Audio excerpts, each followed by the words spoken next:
Huh? Where'd this letter in our bag come from? Did it just blow in on the breeze?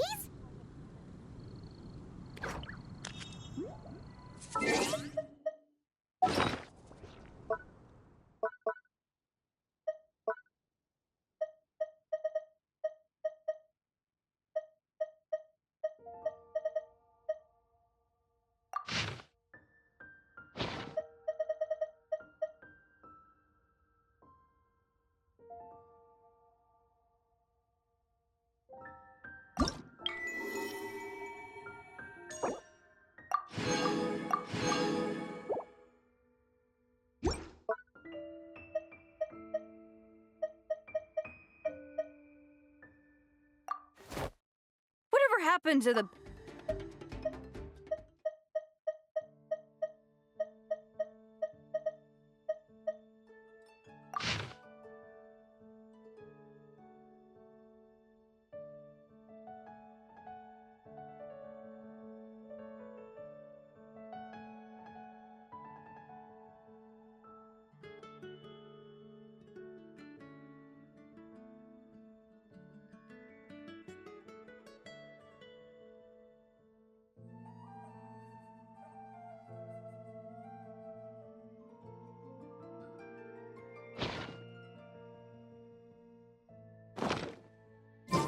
Oh, it's from the tone-deaf bard.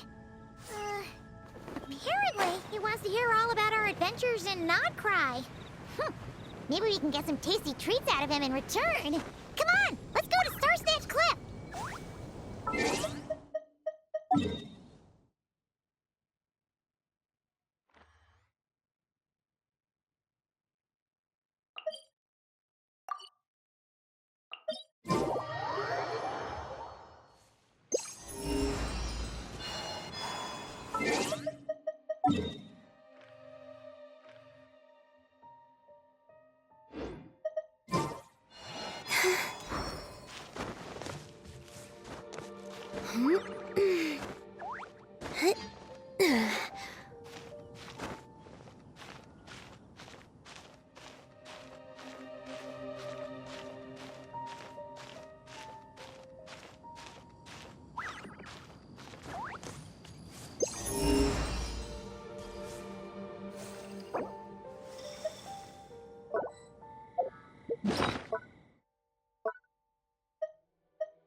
Welcome back, old friend. And how should I be addressing you these days? The honorary knight of Mondstadt? The Tumaini of Natlan? Or the great hero of Nodcry? Well, you sure have your finger on the pulse. We've barely caught our breath since Nodcry, but it sounds like you've already heard about what went down. News travels fast on the wind. But before I can turn your tales into tunes, I need to hear them from the horse's mouth. My wine and my lyre are at the ready. So please, traveler, take a seat and tell me your tale. Amazing! Incredible! The Rahier of Solnari and the Doctor? Truly a tale for the ages! So I'm guessing the wild hunt is a thing of the past now that you've defeated the Rahier of Solnari? Seems that way. We were kind of focused on dealing with the Doctor, though. Well, that's good to hear. Hey, now that the Northern Abyss calamity is finally resolved, Varka must be getting ready for the triumphant return of his expedition, right? I haven't seen him in the longest time. He must have so many stories to share.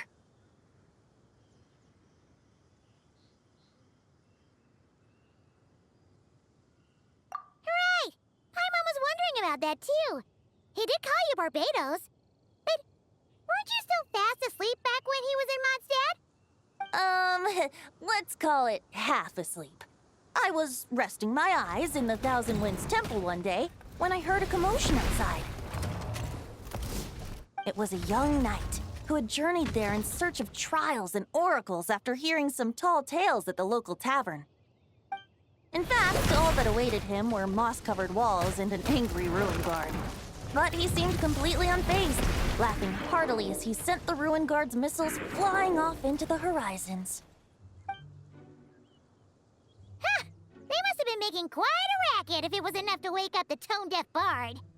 Yeah, it sounded kinda like...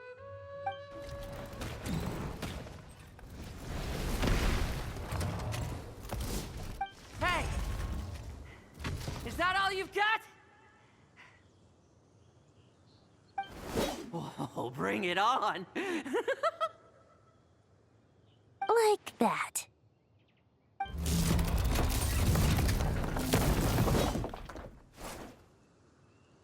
Giving up already? You're not half as tough as Varka said. A young knight of Favonius trekking out to the Thousand Winds Temple in search of adventure. Now there's a sight I haven't seen in a while. A bard in green clothes. Does this mean... Oh, you're Venti? I was just wondering how I was gonna track you down. Oh! So you were looking for the tone-deaf bard? Strange place to start your search.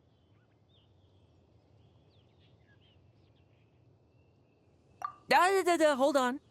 Blonde hair, white hair. You must be the honorary knight, and Paimon! The Grand Master talks about you all the time. Allow me to introduce myself. I'm Lowen, Vice Captain of the 5th Company of the Knights of Favonius, and a member of the Expeditionary Force. Pleased to make your acquaintance. Oh, so you're part of the expedition, huh? Right. So that's why Paimon's never seen you around in Mondstadt. Hey, wait a second. We never saw you in Nodcry either. That's probably because when the Wild Hunt was still running rampant, I spent most of my time out on my own, making mincemeat out of monsters. I barely went back to base at all. Then, once the Wild Hunt calmed down, I got sent back to Mondstadt. Mixed blessing, if you ask me. Sounds like I missed out on some serious action.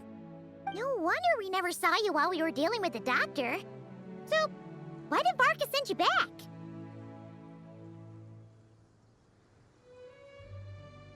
Deliver some letters.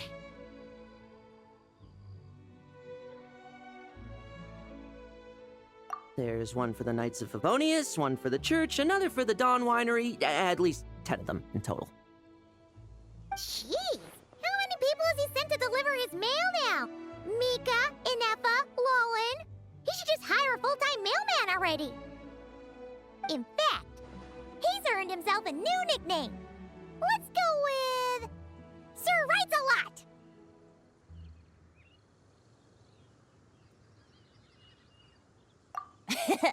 I'll have you know that poetry and letters were humanity's earliest means of expressing their thoughts.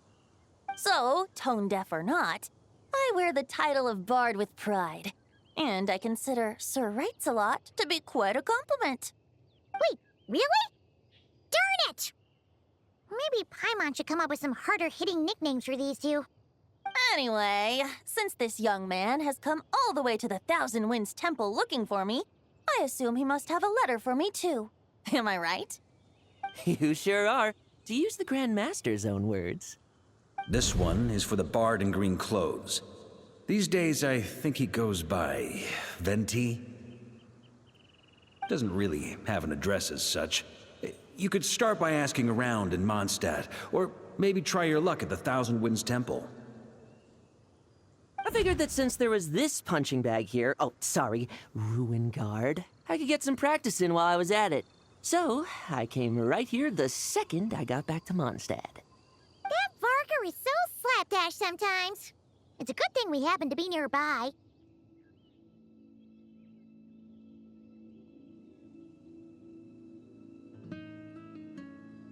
Oh, he also said to remind you to write back.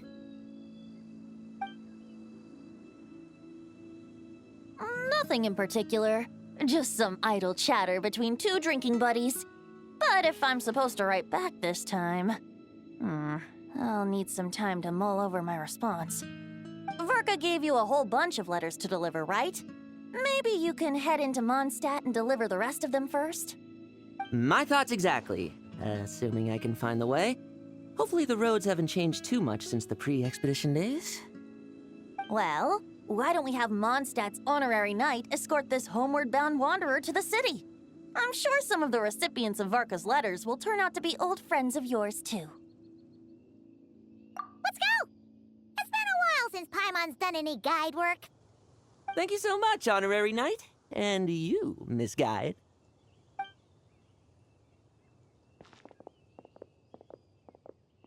The Abyss. The Wild Hunt. Andreas. Get home safe, Varka.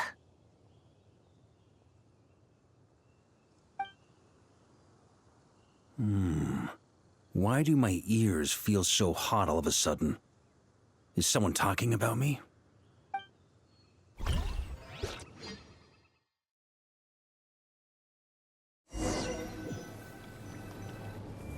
Surely there's no way anyone found the secret stash of cash in my office. That would be terrible. Grandmaster, bad time to get distracted. Watch out! Enemies approaching! Huh? Oh, it's just a few stragglers. They're no real threat to us. This expedition is almost over. We just need to deal with these final few targets, and then we will make our triumphant return!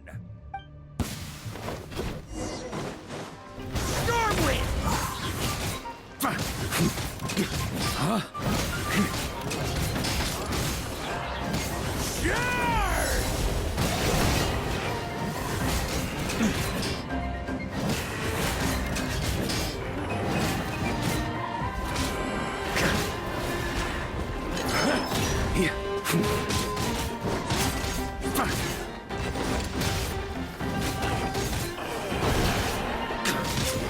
On me!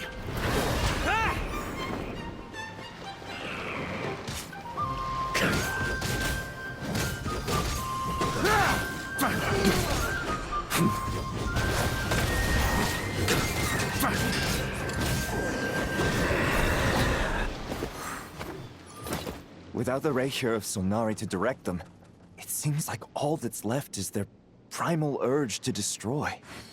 If this is all that the Wild Hunt can muster now, surely the Lightkeepers of Nodcry will be able to deal with what's left. Just like I thought. What we should be wary of now is... Grandmaster, based on Lightkeeper intel and our own reconnaissance, one of the suspected targets should be just up ahead. Good. You know the drill. Stay here and stand guard. Leave the rest to me. Yes, Grandmaster!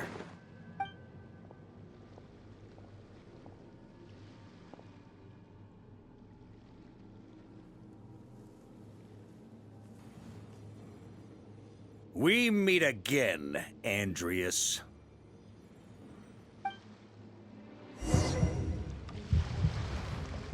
So, you've returned from Mondstadt. Don't you want to see what it looks like now? I was planning to take a look around there myself. Perhaps you could be my guide. What's this? An echo from 1,000 years ago?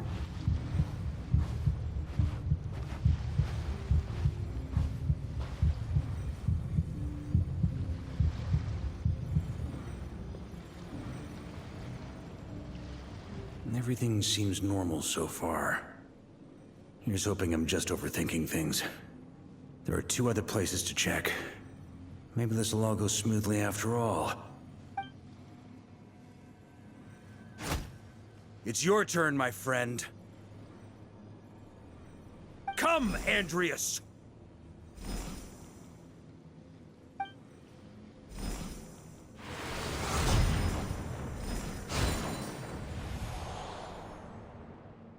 Although, for returning to your old home, perhaps Andreas is a little too ostentatious. Might be better to go by Boreas. Huh? Injustice. Corruption. Iniquity.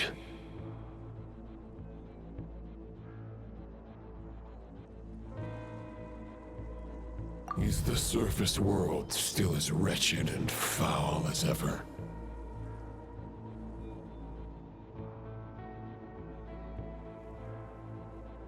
Answer me, heir to the knighthood of Boreas. Looks like I'm not getting out of this without a fight.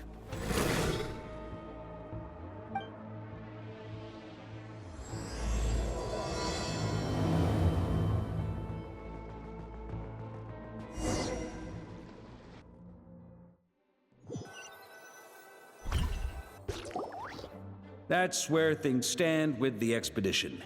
The victors will be returning home soon, so make sure to stock up on wine for the celebrations. P.S. I hope everyone's keeping up with their daily training. I'll be testing you all when I get back to make sure no one's regressed. P.P.S. I wrote individual letters for each and every one of you. Don't forget to write back. That's all. Everyone gets one? Wow! Sir Writes a Lot is really living up to his name. I guess the Grand Master must have something specific to say to each of us. Even I got a letter, and I'm not a real knight yet. Jean? Oh, yes. That's our Grandmaster for you.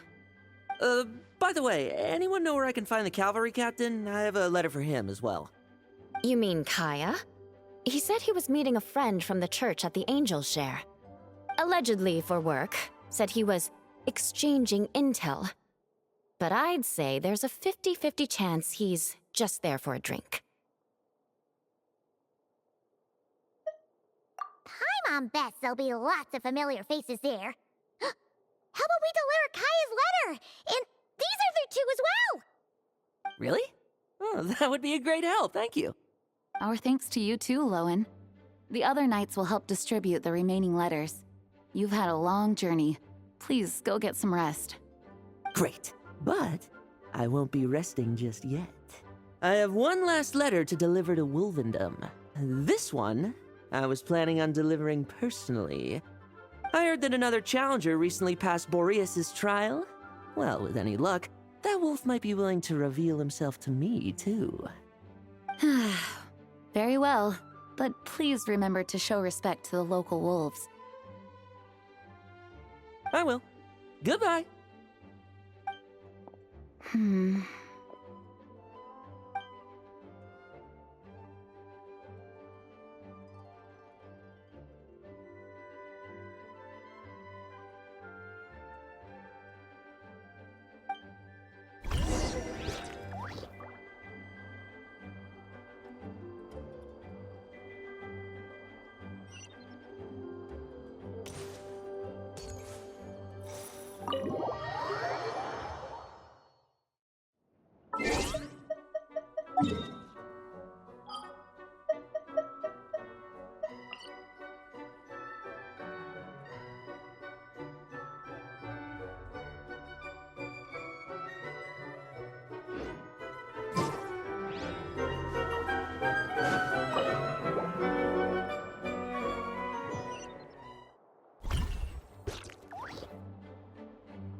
Honorary Knight, you're still here?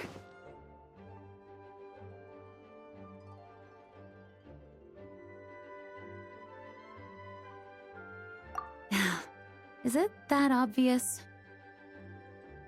Huh? But Vark is coming back. The situation in Nokrai is stable. Surely things are looking up. True. From what you and Lowen have told me, the expedition has indeed accomplished its strategic objectives. It seems that Mondstadt no longer faces any threat from the perils of the North, be they the Wild Hunt or the Doctor. And yet, for some reason, I can't help but recall something the Grandmaster said to me before he left. If I don't make it back from this expedition, you'll have to assume the mantle of Grand Master of the Knights of Favonius. If it comes to that, remember to train the next Knight of Boreas in my stead. I've planted some promising seeds in Mondstadt, but they still need time to grow. Some have yet to master the art of social interaction. Some don't yet understand that they too need protecting. And some, well, some might not even want to be a knight yet. What's wrong? Well, there's no need to frown. I'm going on an expedition, not marching to my death. This is all just a contingency plan in the event that I'm unable to return. Until I return, I leave them in your care. The lineage of the Knights of Boreas has nearly been extinguished twice in Mondstadt's history. The first wandering knight to claim the title arrived in Mondstadt 1,000 years ago, along with his wolf companion. He was as free as the wind. He left no succession plan behind. Even his name was lost to history. The title of Boreas could have disappeared from Mondstadt just as he did. But he had an informal disciple, a knight named Ravenwood, who admired the Knight of Boreas greatly. Ravenwood's valor and swordsmanship earned him the wolf spirit's recognition. When the old aristocracy tried to regain power, Ravenwood came once more to Mondstadt's defense. From then on, the title of Knight of Boreas was passed down from generation to generation within the Knights of Favonius. Wolf spirit? You mean that big blue wolf in Wolfenden? Correct. As you may already know, the Wolf of the North is the surviving spirit of an ancient god, and the Knight of Boreas serves as an intermediary between him and humanity. Lupus Boreas, who had never known what it meant to love, came to understand it through the journey with his human companion. In the end, he chose to allow his power to become one with the land. This was once a well-known tale in Mondstadt, but these days, few people are aware that the starting point of the Wolf King's journey was not Mondstadt, but Nodcry. Huh?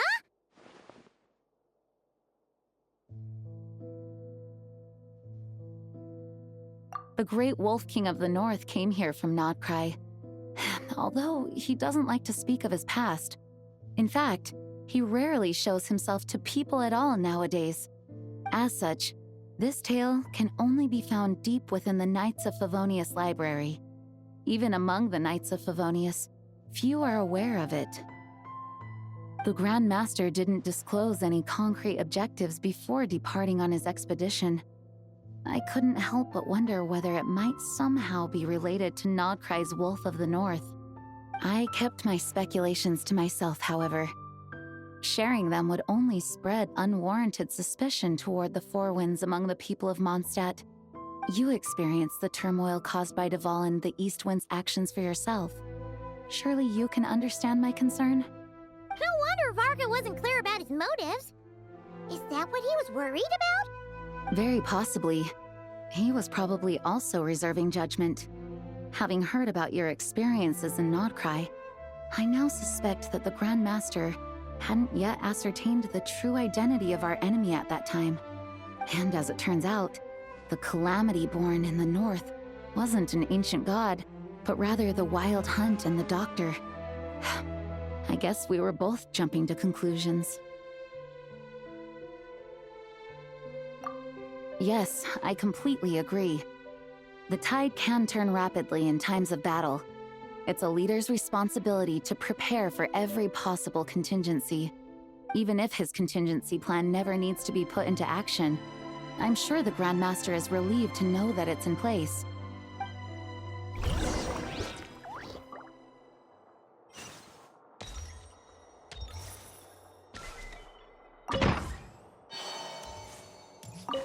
Okay, we'll deliver these letters to the Adventurers Guild and the Cat's Tail. You can just handle the ones for the Angel Share. The expedition is finally wrapping up. Oh, I hope the maps I made on our way there are good enough to get them safely home.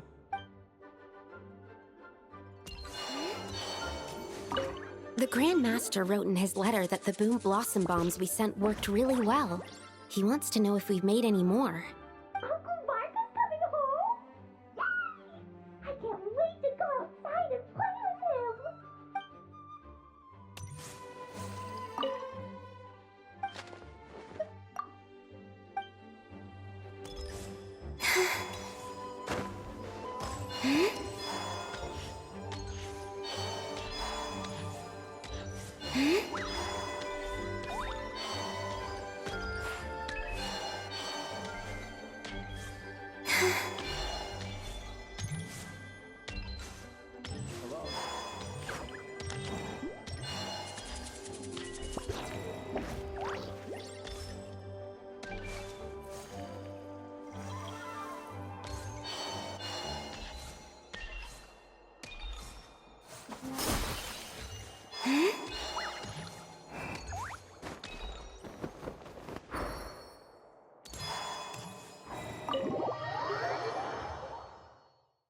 That turned into a pretty long conversation, huh? We should probably go deliver those letters to the Angel Share now.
When you're mixing drinks in hot weather, start by pouring in cold water and add ice cubes.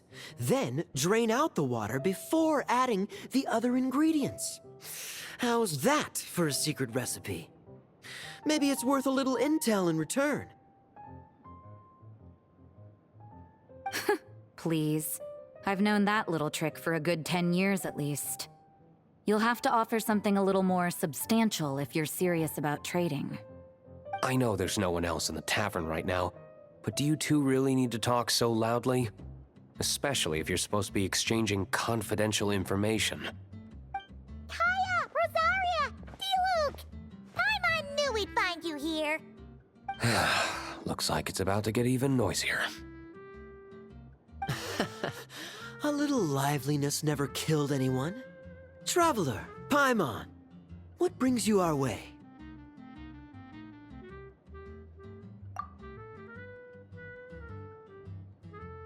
Please allow me to once again express my sincere condolences regarding your late father and the incident with Eric.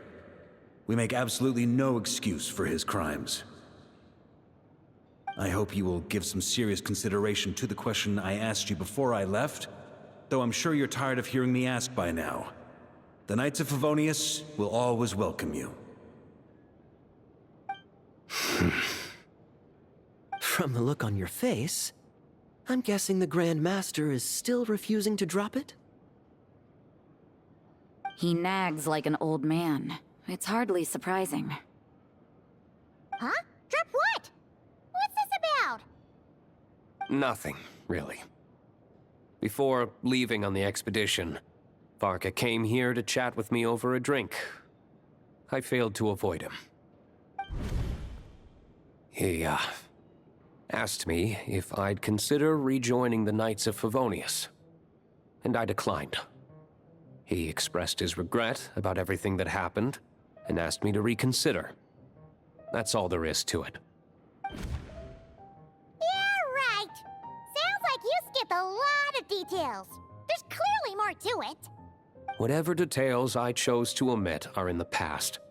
Dragging them back up now serves no purpose.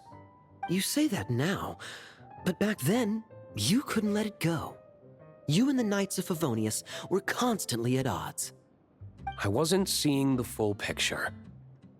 I've had a lot of time to reflect since then, but my answer remains unchanged. I'm not rejoining the Knights of Favonius. Both the Grandmaster and the acting Grandmaster are too upright and honorable. I can't see the shadows that lurk beneath them due to the size of the organization they lead. They need someone on the outside to keep watch vigilantly. If I had a Mora for every time I've heard you repeat that argument. I actually don't disagree with the first part of what you said, but don't you think someone can keep tabs on things from the inside? When you join an organization, you're bound by its rules, no matter how free it may seem on the surface. You think so? Never mind the Knights. Have you honestly ever been bound by the rules of the Church? Good question. Have you considered that maybe that's why I chose to join the Church and not the Knights to begin with? Are they arguing or not? It's kind of hard to tell.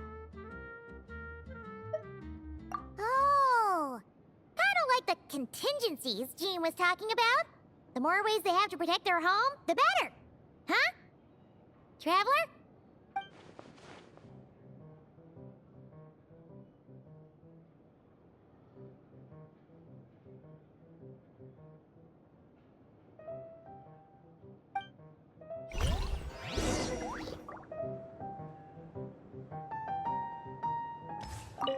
What should I report back to the Grand Master on?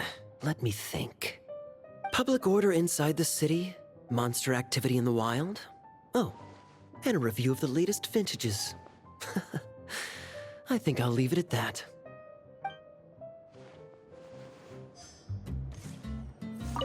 My reply won't be a long one, as usual. I'm sure Varka won't be surprised.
If you hadn't had to deliver that guy's mail, you wouldn't have been subjected to all this tedious arguing.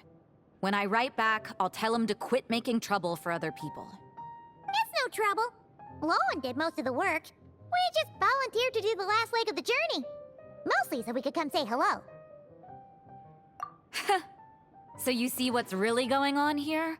All three of us fell for that old rascal's scheme far too readily. Huh? Scheme? What do you mean? Was Varka lying in his letters then? No. While I'm sure Varka knows full well that Diluc would never agree to rejoin the Knights, I believe the sentiments he expressed were genuine, as was his offer to welcome Diluc back. There are people like Kaya and I, and then there are those who are true champions of justice to the core. Those people are the most susceptible to being driven to extremes by great upheaval. It's happened in Mondstadt before. Not only that, but it happened to a Knight of Boreas. That'll really hit home for Varka. And that's why his nagging is even more persistent than usual. Yeah. So no one's told you this before? The lineage of the Knights of Boreas had nearly been extinguished twice in history. The first was at its inception. The second was the case I was alluding to. Oh! Wasn't Jean telling us about this? Wait, and then we got caught up talking about the expedition, and we never got around to the second time. I happened to hear about it from Varka once when he was drinking and started yammering on. The second crisis in the Knights of Boreas lineage. It was 500 years ago. Although the Knights of Boreas are meant to be intermediaries between humans and wolves, in practice, very few of them have been truly recognized by Lupus Boreas over the past millennium. Of those who have, the best known are the first Knight of Boreas, Ravenwood, the wolf pup Rostam, and Varka himself. But 500 years ago, there was one who earned the respect of Boreas even before gaining the title. He was a disciple of Rostam. They thought he would become the mightiest Knight of Boreas who ever lived. He was the perfect knight. Righteous, principled. His name was Roland, the blood-stained knight. Yikes! Bloodstained Knight? That sounds a little ominous. Well, apparently his original title was the White Knight. But he lost countless comrades during the Abyssal Calamity 500 years ago, including his tutor and mentor, Rostam. The endless bloodshed stained his sword and armor a crimson as deep as black, transforming the White Knight into the Blood-Stained Knight. After that, he threw himself completely into battling monsters, leaving Mondstadt and the Knights of Favonius behind. To this day, no one knows his final whereabouts. It's hard to say whether the loss of an important figure in his life is what drove him to the point of obsession, or whether he was already too far gone to save. But had he known that the Knights of Favonius would always welcome him back, perhaps things would have turned out differently. So if you want my opinion, the reason why Varka keeps asking Diluc to rejoin, despite knowing that he'll never say yes, is to let him know you're not alone. After all these years, he's still as persistent as ever. Just like how he used to be with me. Huh. Turns out Varka's a lot more thoughtful than he lets on. Paimon had the wrong idea about him. Anyway, there's still something about this whole Boreas business that Paimon isn't really getting. Wasn't Andreas a god in Mondstadt thousands of years in the past? If so, why did Jean say that Boreas and the Wandering Knight only arrived here just 1,000 years ago? Plus, Paimon's super curious about what happened to Roland.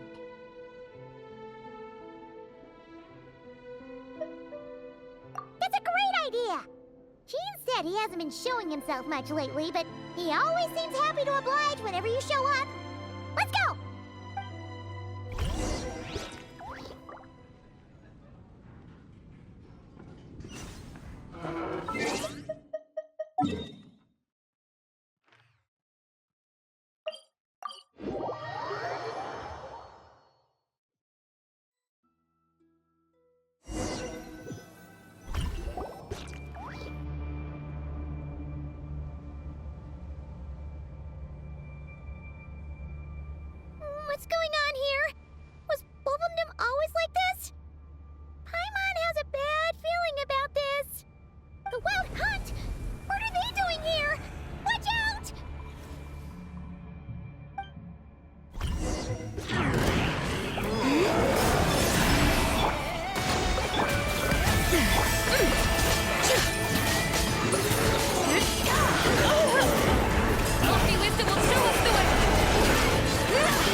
Stop right there.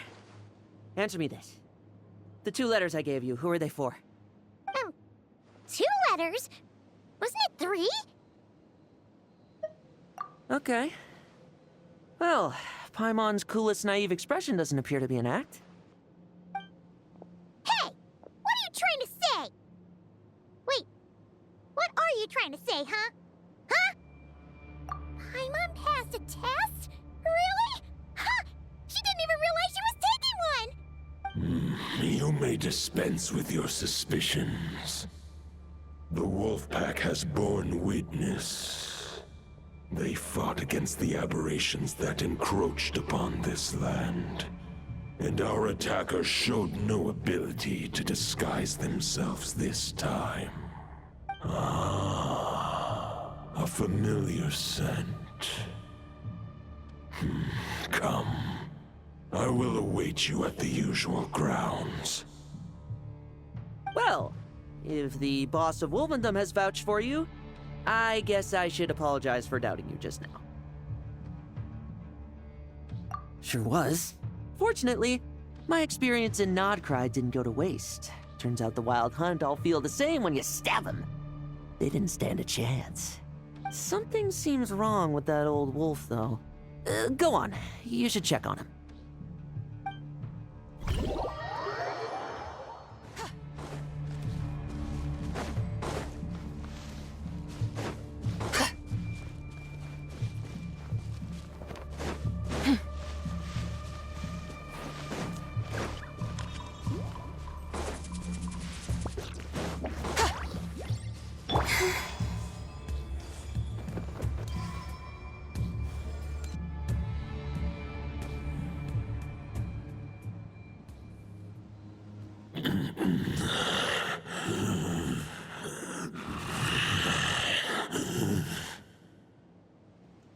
Lupus Boreas, not injured. Why so weak? Am I not strong enough? You are not to blame. With your Iron Claw, you successfully blocked their attacks. However, their assault went beyond the mere physical world. They followed my trail from the distant north across the ley lines. They sought to corrupt the territory I protect. But I shall not let them succeed without a fight. We meet again, human Lupical. So, are you saying that the Wild Hunt we just got attacked by came all the way from Nodcry to Mondstadt? How is that even possible? As you know, I stand before you as an incomplete being. I am but one remnant of the god Andrias' soul. The source of this turmoil. I can sense it. It lies in the north. It is the part of me that remains in Nodcry, from whence I came. Huh? Now Paimon's even more confused. How can you be in 2 places at once? For many gods, housing a part of their soul within an object is no difficult feat. But those who can perform such delicate partitions as this are rare, even among the gods.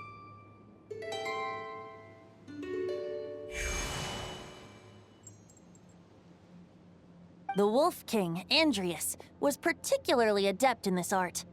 Otherwise, no remnants of his soul would have survived till the present day.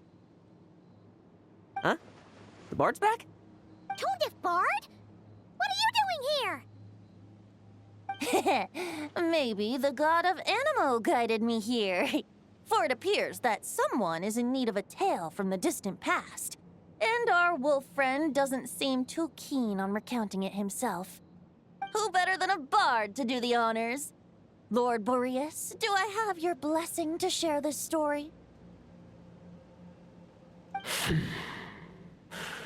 As you wish. Lupus Boreas wandered the frozen tundra and stumbled into the Seelie Hall. Enchanted by their song, tender as the dawn starlight, and curious about the ways of humankind, the wolf bade farewell to his home and set off for the city to the south. As the high tower crumbled and the fierce winds fell silent, Lupus Boreas, who once had hunted with the storm winds himself, looked within and inquired, was the shelter he provided for humanity really any different from that given by the reclusive king in his tower? The wolf entrusted those under his protection to a new god and quietly returned to the frozen north. There, in a palace long since abandoned by its former master, the great wolf closed his eyes and slept. 500 bitter winters passed, then 500 equally frigid springs. He slumbered undisturbed until a night stumbled in from the cold, just as Lupus Boreas had once done at the Seelie Hall, and awoke him at long last. The night asked the wolf to join him on a journey south, to see once more the land that had all but faded from his memory. The gentle wolf, unwilling to refuse the human's earnest plea, split his soul into 2 halves and left his home once more. Seeing how the ice and snow had given way to verdant plains, hearing the laughter and song that now filled the once somber city, the aging Lupus Boreas turned to his friend, the god of Animo, and remarked, "So, this is the world the humans dreamed of." Though the night's journey was not yet over, the wolf chose to bid farewell to his companion here. He had written the end to his story. What knowledge he had been gifted flowed into the land. Everything he was, he gave unto the world. Well, that's how a bard would tell the tale. Lord Boreas, is there anything you'd like to add? There is no need for you to ask that question. So that's what happened. You returned to Mondstadt with that knight 1,000 years ago, and then, for the sake of the new Mondstadt, you... You need not feel remorse on my account. That was my answer, my decision. If anyone should feel regret, it is the part of me who remained in Notcry. I fear Andreas has not found peace in his heart even to this day. That is surely why those vile aberrations were able to exploit his weakness, sowing the seeds of all the turbulence that has ensued. But we followed Boreas' trail in Notcry. We investigated and discovered no signs of instability. Andreas should still be slumbering by the lakeside. Perhaps all the recent turmoil in Notcry has had unforeseen consequences. And there's more. I detect another familiar scent from across the ley lines. A scent that reeks of blood. Oh, the White Knight who became the Bloodstained Knight? The mightiest knight of Boreas? But wasn't he from 500 years ago? You think he's immortal or something? I remember him as just a man. His lifespan should be no longer than any other of his kind. But before he severed his connection to Boreas, his final destination, it was the ancient kingdom of Conria, as you call it. Beyond that, I know not if he lived or died. If you want to get to the bottom of this, I'm afraid you'll have to make another trip to Nodcry yourselves. As luck would have it, another old friend of ours just so happens to be free right now. If you ask him nicely, he might give you a lift. That could save you a lot of time on the road. No wonder I can suddenly sense the east wind's presence. If even Mondstadt has been affected by the fallout, Nodcry must be in real trouble by now. I hope Varka can handle it. Varka? Is he in danger? I believe too many passengers would slow our dear friend down. I fear he only has room to carry one person, along with perhaps a diminutive companion. All right. Wish it could be me, but I accept that we should send our strongest warrior to fight Nodcry's battles. I'll stay here and deal with any wild hunt that try harassing Mondstadt. It'll be a good chance to try out some new moves. I stay in Mondstadt too. With Traveler's help, Varka will be safe. Razor, give me your iron claw.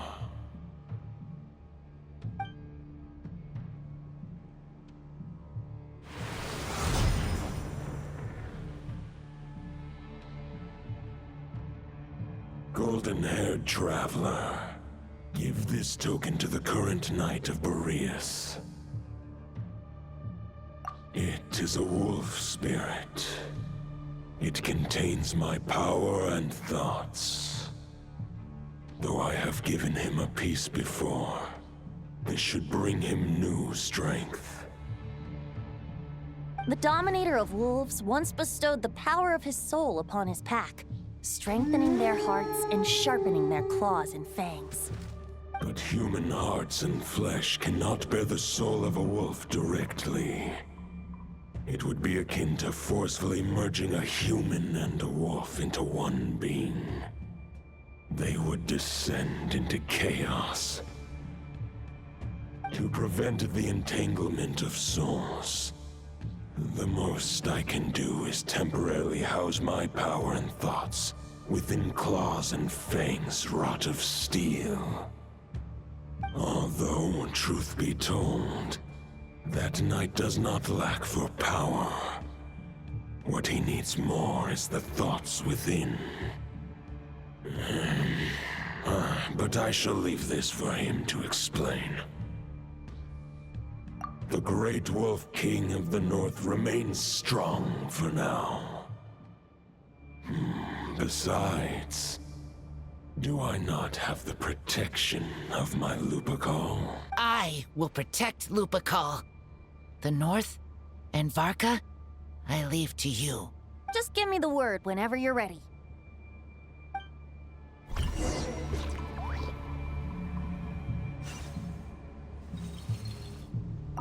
I sure didn't expect my experience fighting the wild-hunted Nodcry to come in handy back here in Mondstadt. Almost makes me wonder if this was the reason I was sent back. Also, how come that bard knows so much, and what was he doing at the Thousand Winds Temple? Well, whatever. I don't really care. As long as I get to do some fighting. I'm looking forward to trading blows with Lupus Boreas when he's fully recovered. I bet he'll wipe the floor with me. I can read Varka's letter. I will try my best to write a reply.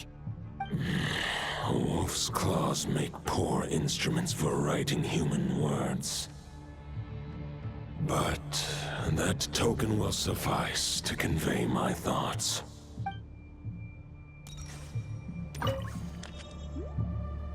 Any questions before you set off? Better ask now. You'll probably have to hit the ground running when you get to Nodcry.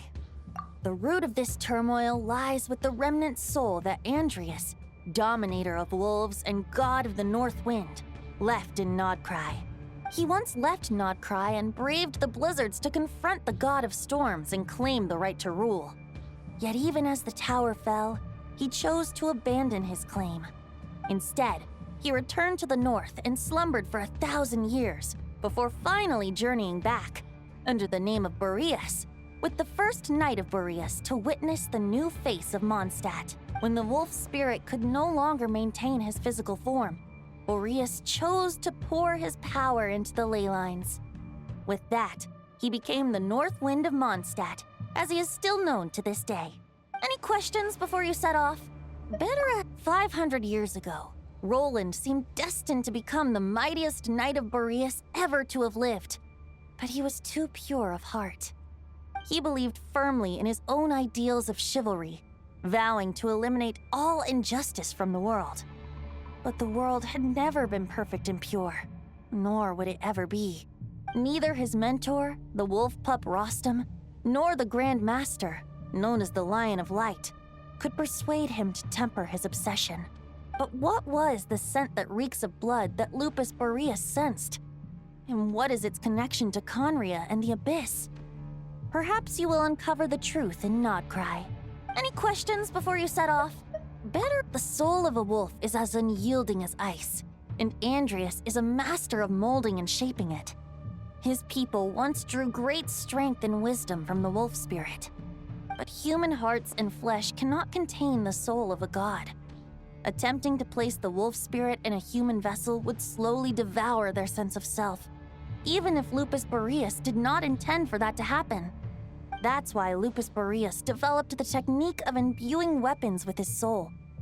It is his way of blessing his human Lupical with the wolf spirit's protection. In fact, there is an ancient song that tells this tale. A weapon once of common iron, now through friendship turned divine. Twixt man and wolf a bond was made, a power born within the blade. As much as he might claim not to accept humans, his actions sing a different tune. Oh, but keep that little observation between us, will you?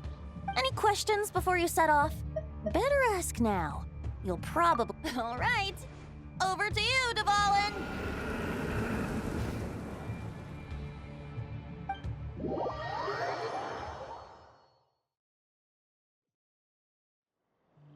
The Knight of Boreas awaits below. We must part ways here. Barbatos and I have other plans. We will meet you again later. All right. Hey, wait. How are we getting down?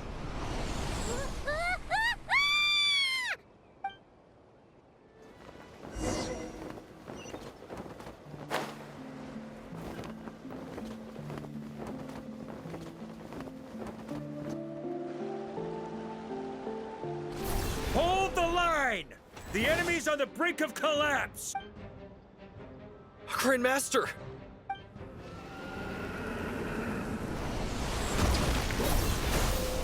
Haha! Reinforcements! It's about time! And Paimon too! We're just about hanging in there. Most of their grunts are taken care of now. Their leaders, fight or flight.